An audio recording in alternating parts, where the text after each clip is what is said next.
करके तुम सोच रहे हो हम संभाल लेंगे। नहीं नहीं, झूठ तुम्हारा नाश कर रहा है, तुम्हें पता नहीं। जिस जिह्वा से नाम जप कर रहे हो, अगर नाम का विशेष फल प्राप्त करना है, जल्दी फल प्राप्त करना है, आपको दुखों से बचना है, पाप भस्म करना है, तो झूठ बोलना बंद कर दीजिए। क्या बिगड़ जाएगा आपका? सच्ची बोलने में क्या बिगड़ जाएगा? सच्ची बोलना शुरू करोगे, हिम्मत नहीं रह जाएगी पाप करने की। ये जो पाप करने की तुम्हारी हिम्मत पड़ रही, झूठ बोलने के कारण पड़ रही। नहीं, असत्य संपादक पुंजा, सबसे बड़ा पाप झूठ बोलना। उससे क्या होता है? हर चीज हम छुपाना चाहते, किससे? उस सर्वज्ञ परमात्मा से, गुरुदेव से। नहीं, झूठ नहीं। नाम इसीलिए नहीं चल पा रहा, थोड़ी दिन नाम चलाएंगे छूट जाएगा, क्योंकि आप झूठ बोलते हैं, पापाचरण करते हैं।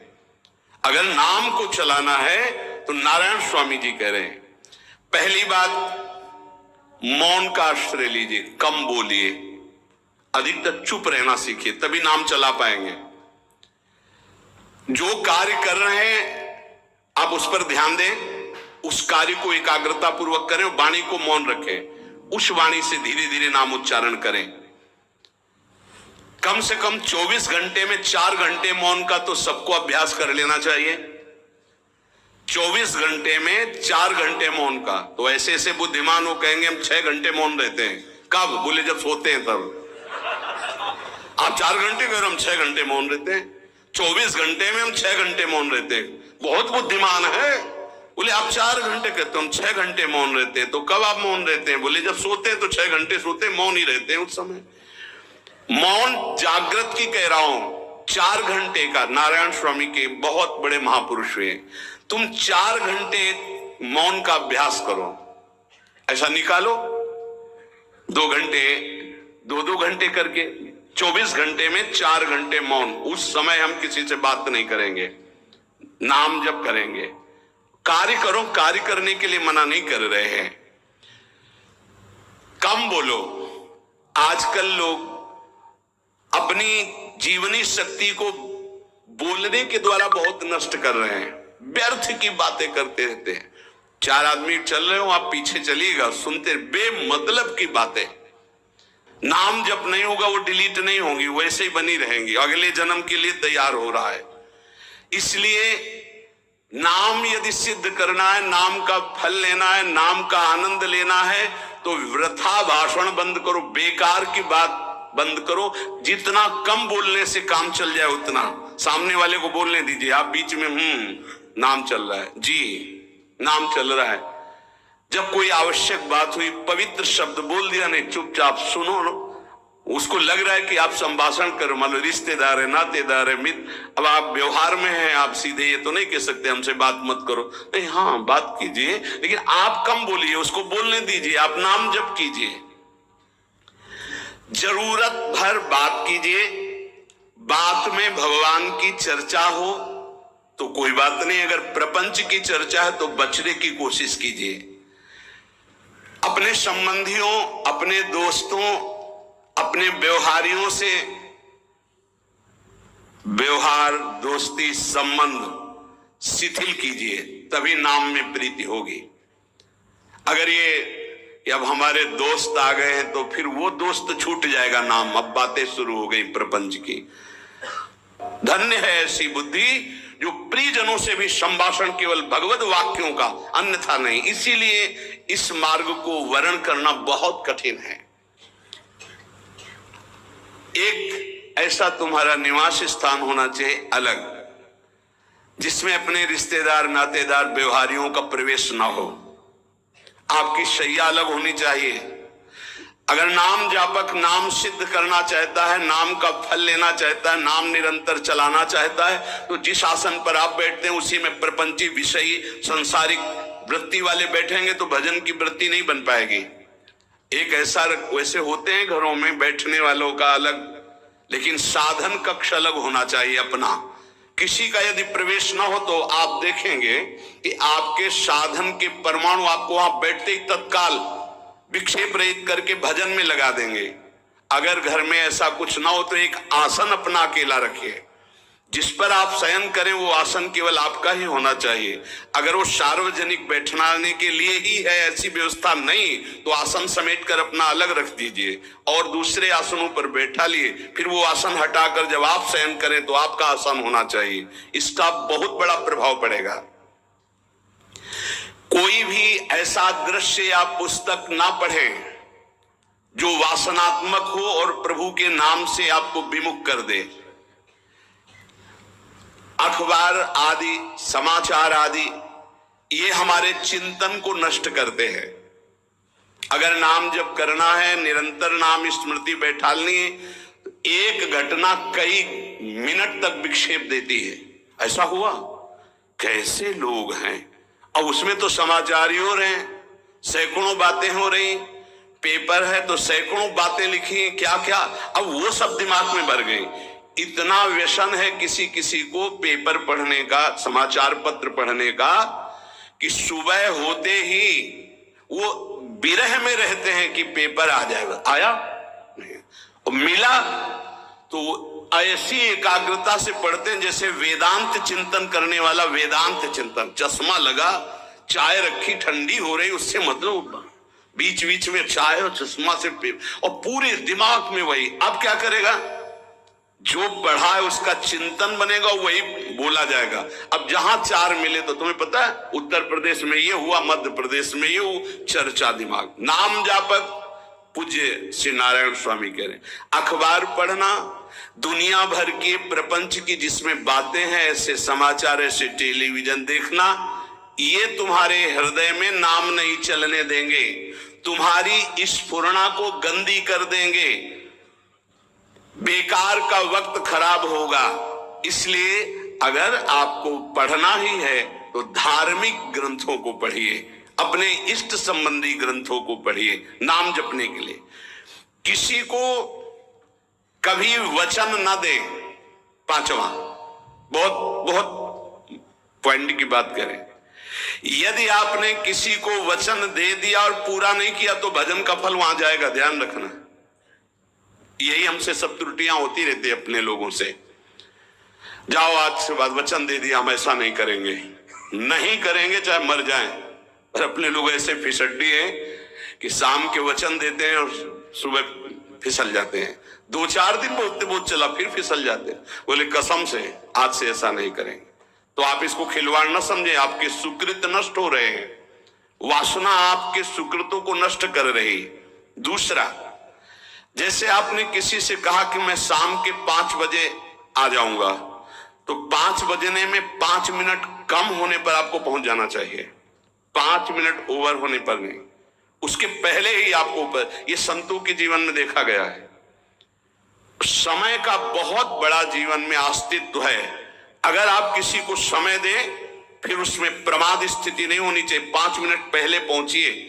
समय दिया है किसी को तो 5 मिनट पहले उसको इंतजार ना करना पड़े। रात को सोते समय नाम जापक उपासक विचार करे, मेरा नाम किन किन कार्यों में छूटा, मेरे से कौन कौन सा पाप हुआ, मैंने कौन सी आज गलती की जो नहीं करना चाहिए, और उसे डायरी में नोट करे। नारायण स्वामी कह रहे, दूसरे दिन सावधानी पूर्वक वो गलतियां ना होने पावे जो हमने आज की। जब उपासक सत्य बोलना स्वीकार करता है तो उसके हृदय में डर जागृत हो जाता है। ध्यान रखना, डर ये माया के द्वारा प्रेरित है। अगर व्यापार में सत्य बोलेंगे तो पैसा अधिक नहीं आएगा, अगर हम सत्य बोल दिए तो डांट लगेगी, अगर हम सत्य बोल दिए तो सब लोग जान जाएंगे मैं ऐसा गंदा हूं। सच्ची मानिए, सत्य बोलने का नियम ले लीजिए, आप निष्पाप हो जाएंगे, आप महात्मा बन जाएंगे अंदर से। कोई भी पापाचरण आपके जीवन में नहीं रह जाएगा। भगवान का नाम सत्य है, उस नाम को चलाने के लिए झूठ बोलने वाला नाम को कैसे चला सकता है। सत्य बोलने से यदि तुम्हारा नुकसान हो रहा है तो तुम सह जाइएगा। नारायण स्वामी कह रहे हैं, उससे बड़ा लाभ आपको श्री भगवान प्रदान करेंगे। आप सत्य बोलिए। आजकल भगवान पर विश्वास नहीं, इसलिए झूठ पर विश्वास है। कलयुग की ऐसी प्रेरणा है कि सब झूठ बोलने लगे हैं। कोई डरता ही नहीं झूठ बोलने में, पूरा का पूरा। जैसे नहीं कहते कुछ तो सत्य होगा, ऐसे ऐसे महानुभाव हैं कि 100% झूठ बोल जाते हैं, 100%। धन्य है मोबाइल जो झूठ बुलाने में बहुत प्रवीण है, बहुत प्रवीण है। अरे भाई हम नहीं मिल सकते, आज हमारा मन नहीं है, खत्म खेल हो गए, सत्य बात है, नहीं मिल सकते आपसे, मत उठाओ फोन। अगर तुम्हें झूठ ही बोलना है तो फोन क्यों उठाओ? नहीं बोलेंगे, नहीं उठाएंगे तो समझ जाएगा कि उनकी रुचि नहीं। ये झूठ क्यों बोलना, सत्य बोलो। झूठ से यदि आप बच गए तो आपके जिह्वा पे नाम निरंतर चलने लगेगा। ये झूठ ही नाम नहीं चलने दे रहा। असत्य आचरण, छुपाने की वृत्ति, असत्य भाषण, ये नाम में प्रीति नहीं। किसी को भी फुसलाने के लिए झूठ मत बोलिए। सत्य बोलने का अभ्यास कर लिए तो पापी जीव भी महात्मा बन जाए। सत्य आवश्यक है।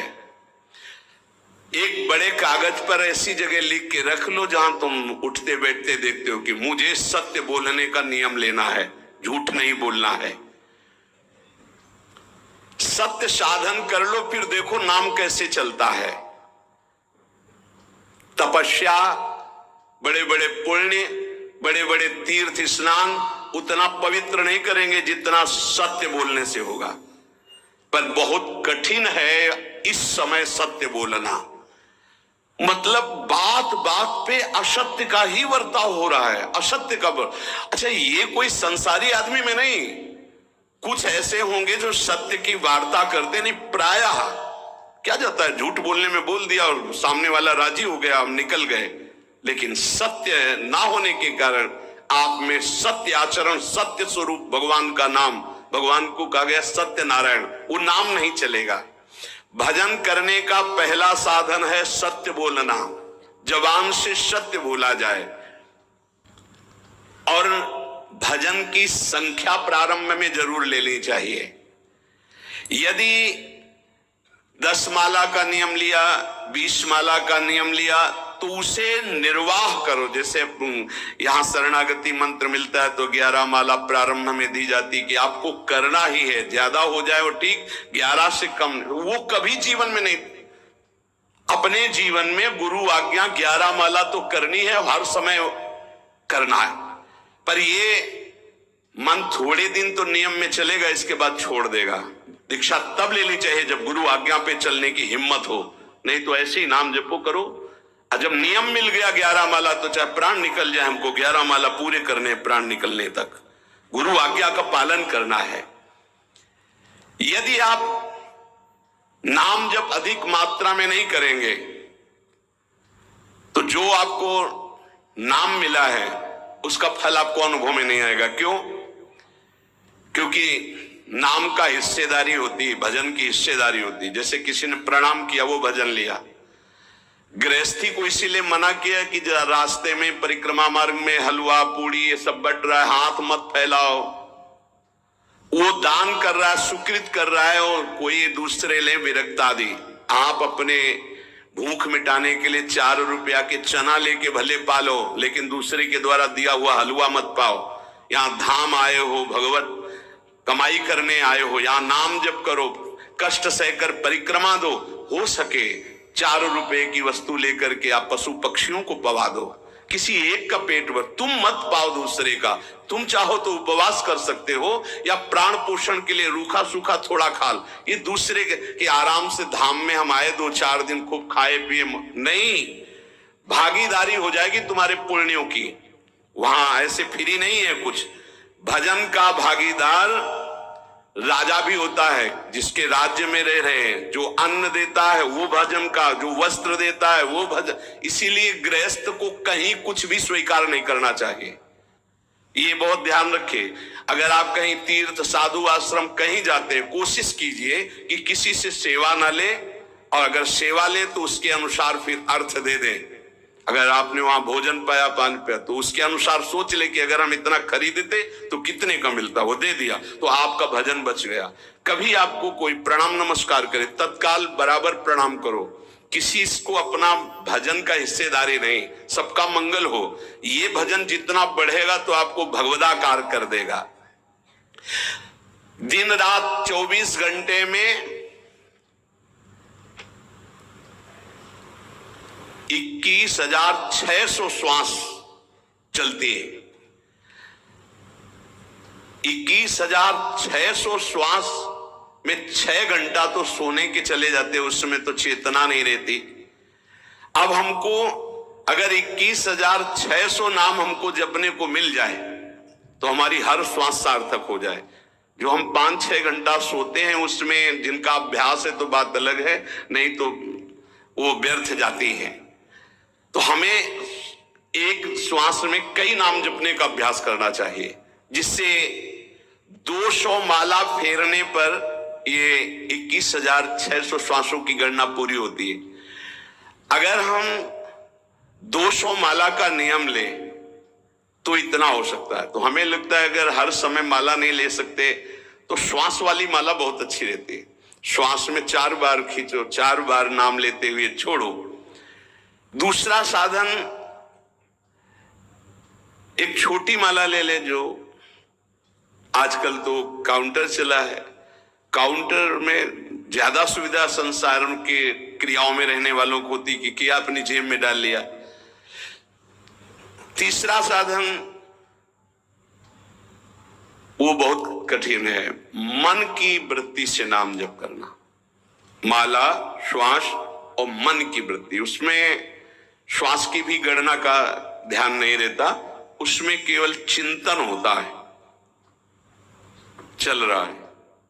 पर ये आखिरी स्थिति होती, इसी के बाद वो परिपक्व अवस्था होता है। जिह्वा से धीरे धीरे नाम उच्चारण करते हुए ये पहला अभ्यास है। प्रारंभिक को एकदम मानसिक में नहीं पहुंचने की चेष्टा करनी चाहिए, 2-4 नाम के बाद मन प्रपंच में फंसा देगा। दूसरा अभ्यास कंठ में, जैसे हम जिह्वा से राधा वल्लभ श्री राधा वल्लभ श्री राधा वल्लभ श्री, इसे वाचिक जप कहते हैं। मंत्र नहीं होगा, ऐसे नाम होगा। फिर उपांश ऐसे, फिर कंठ से चलता है, फिर हृदय से चलने लगता है, फिर नाभि से चलता है। जिसका नाभि से चलने लगता है उसका परावाणी के द्वारा भजन, वो सिद्ध पुरुष कहा जाता है।